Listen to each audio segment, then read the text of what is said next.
You are walking down a quiet street in a small Canadian town. The air is cold. The sun is low on the horizon. You turn a corner and freeze. A massive white animal is standing right in front of you.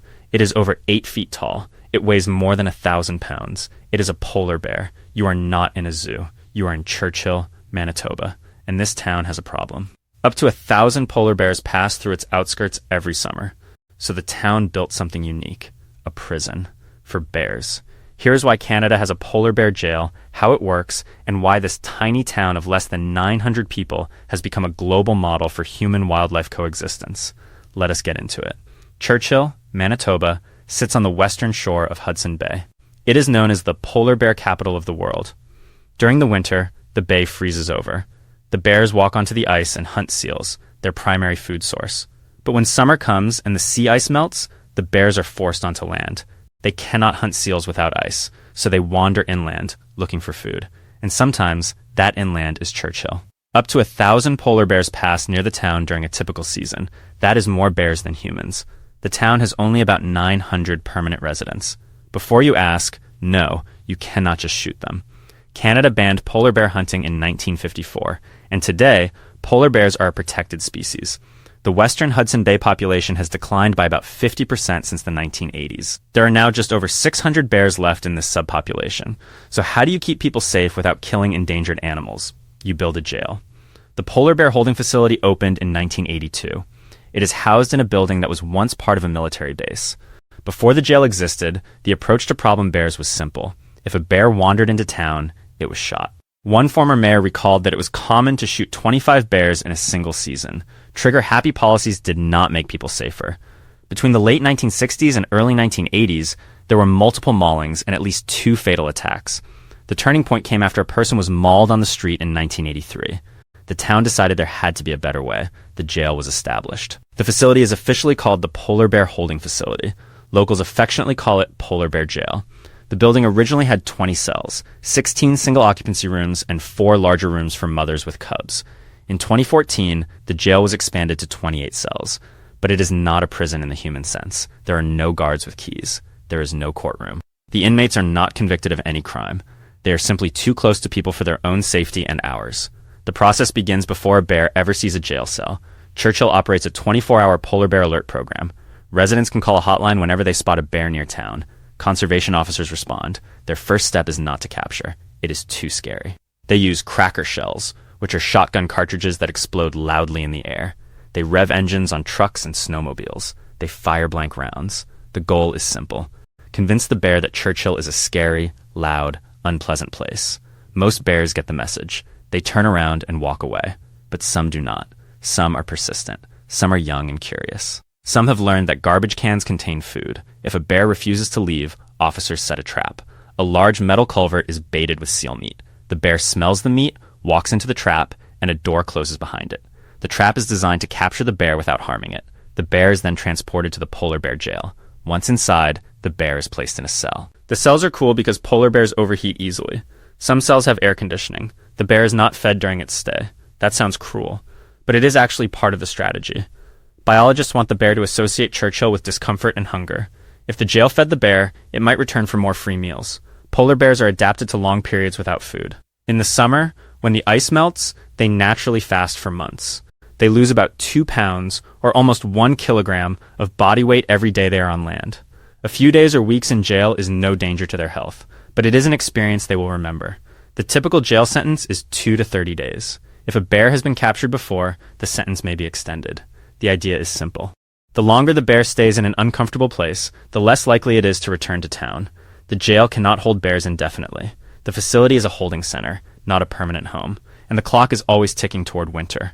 When the ice on Hudson Bay begins to freeze, usually in October or November, it is time for the bears to go home. They are sedated with tranquilizers. Their necks are sprayed with bright paint for identification. A helicopter lifts the bear, suspended in a net, and flies it far from town. In most cases, the bear is released about 30 miles, or 50 kilometers, north of Churchill. If the ice has already formed on Hudson Bay, the bear might be released directly onto the ice. The release is a community event. In 2025, a journalist witnessed a mother bear and her cub being taken from the jail. The helicopter lifted the 2 bears in a cargo net. Then, unexpectedly, the crew set the cub back down. The mother was flown away first. The cub would follow on a second trip. Within days of release, the bears are back on the ice, hunting seals. The town is safe. The bears are alive. The cycle continues. So is the polar bear jail perfect? Not everyone thinks so. Some indigenous elders and community members have raised concerns about the program. They argue that conservation officers sometimes act too aggressively. Chasing bears with helicopters, they say, can exhaust the animals unnecessarily. The bears are already stressed from the changing climate and loss of sea ice. Adding more stress does not help. There is also a philosophical difference. Indigenous residents have lived alongside polar bears for thousands of years. Their traditional knowledge emphasizes respect and staying out of the bear's way. The province-run Polar Bear Alert Program, in contrast, focuses primarily on human safety. As one resident put it, manage the people more and the bears less. The problem, some locals say, is not the bears. It is tourists who leave garbage out or wander too close to wildlife.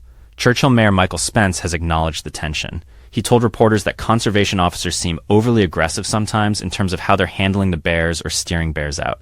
Polar Bear Alert Officer Ian Van Nest responded by pointing out that the town is now doing a good job managing waste. He said, "The only reason we have a problem bear is that there was an attractant left out." Another resident put it simply, "We just have this ultimate respect for them. That's how we live safely with polar bears in our community." The debate is not unique to Churchill. As climate change warms the Arctic 4 times faster than the global average, polar bears are spending more time on land. That means more human-bear encounters. More encounters mean more pressure on the alert program and the jail. The polar bear jail is not open to the public. You cannot take a tour. You cannot peek inside the cells. But once a year, if there are no bears currently detained, the facility holds an open house. On that day, visitors can see the cells, talk to conservation officers, and learn about the program. Most years, the open house is a popular event. Locals and tourists alike line up to glimpse the inside of the famous jail. But the best souvenir is not a photograph of an empty cell. It is the knowledge that this small Canadian town has found a way to protect both people and polar bears.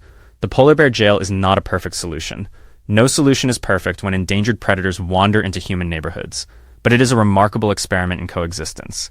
And it has worked. Since 1982, no human has been killed by a polar bear in Churchill.